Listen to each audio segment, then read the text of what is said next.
over 8 hours, I never got used to the hell I found myself in. I was never calm or comfortable in my surroundings. I was never at ease or in control. The Callisto Protocol is your worst nightmare come to life. It is punishing and anxiety-inducing, and it never lets you breathe. This isn't Dead Space. While there's clear inspiration from the iconic horror series, it manages to make use of what came before it while thrusting you into one of the most terrifying and brutal games you're likely to play for a while. After crashing onto Callisto, one of Jupiter's moons, you're thrown into Black Iron Prison and forced to survive long enough to escape the horrors and dark secrets buried within. Jacob Lee, played wonderfully by Josh Duhamel, appears to be in the wrong place at the wrong time, and after everything goes to hell, you're left fighting to survive against monstrous beings, humans mutated beyond recognition, filled with an overwhelming rage. Striking Distance Studios has managed to perfect the art of survival horror. There wasn't a single encounter with an enemy I thought I would kill easily. Even the most simple form of creature posed a threat, and this fear of fighting stayed with me until the end. I've never played a game before where every enemy made me uncomfortable, and if I could avoid every monster in the game, I would. With every new area, a different version of these creatures would appear, more deformed than the last. Some spit acid at you, some drag their bodies across the floor to explode, and some are just much quicker than others.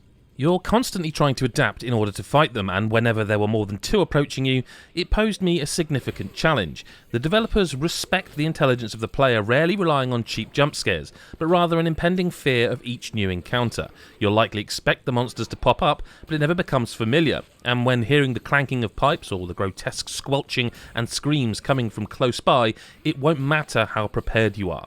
The atmosphere created throughout the Callisto Protocol is by far superior to any horror game I've played, brought to life by stunning visuals and sound design.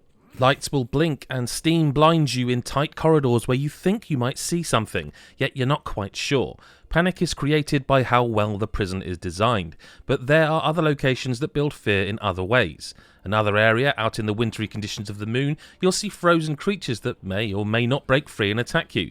Sometimes they don't, and it's these examples that don't belittle you. Like I mentioned earlier, Striking Distance aren't assaulting your intelligence, they're trying to push the boundaries of what horror games can be.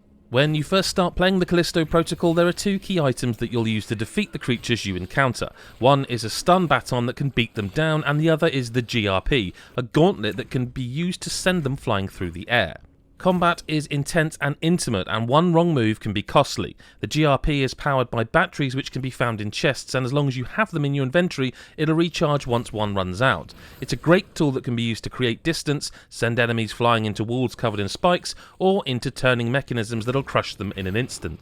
Making use of your baton and GRP is vital to survive, and paying close attention to your environment can help dramatically to defeat the gruesome lifeforms.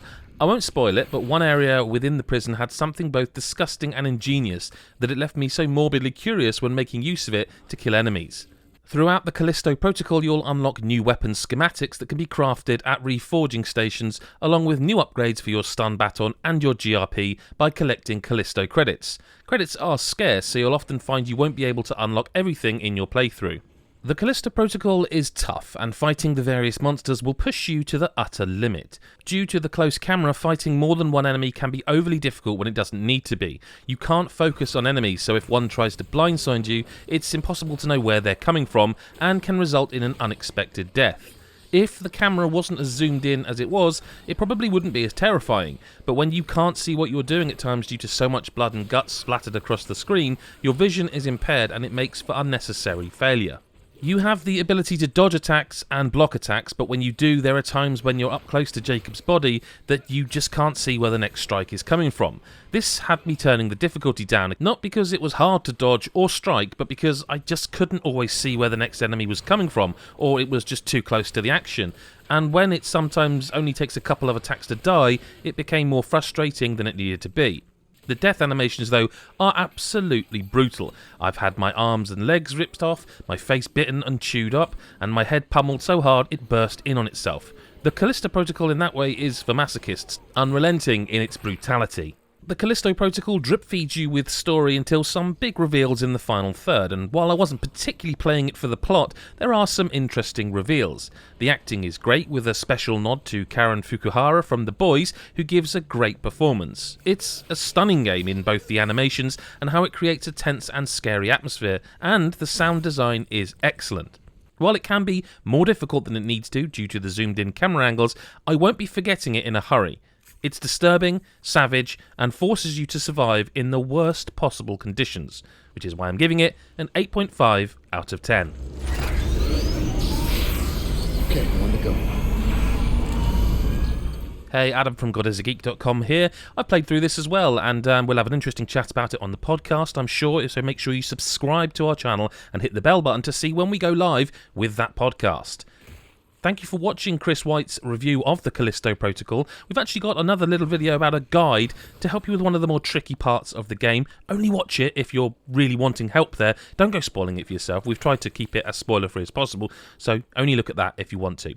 Thank you very much for watching. See you in the comments and the next video. Bye for now.